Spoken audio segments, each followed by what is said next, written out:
Inilah akibat membuat gel usus ini berlebihan. Jangan sekali-kali kau gunakan gel usus ini terlalu banyak. Aku takut kau akan terkejut setengah mati apabila bangun pagi. Ia benar-benar mampu membersihkan segala kotoran dalam usus. Dengan keadaan yang hitam dan berbau. Tidak pernah seselesa ini selama 4 atau 5 tahun. Dan hasilnya benar-benar di luar jangkaan. Cuba benda ni. Cuma sapunya sekali sehari. Badan bersih dan segar. Hanya dengan harga satu hidangan. Selepas disapu, seluruh badan rasa ringan. Masalah pencernaan yang teruk pun takut dengan benda kecil ni. Kalau dia tak tolong selesaikan masalah kamu. Hari ni saya akan pecahkan benda ni. Sumpah dengan video ni. Semalam sapu sekali. Seharian buang air besar 4-5 kali.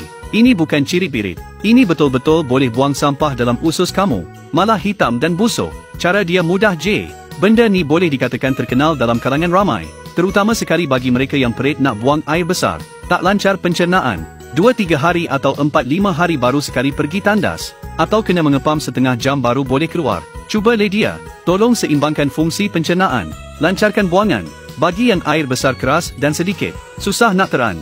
Usus tersumbat. Najis lama tersimpan.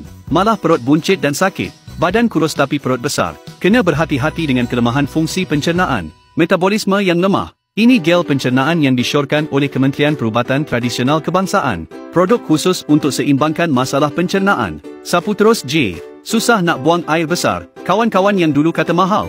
Kali ni jangan lepaskan peluang. Sekarang terus dari kilang. Free post sampai rumah. Cepat klik pautan tengok sekarang.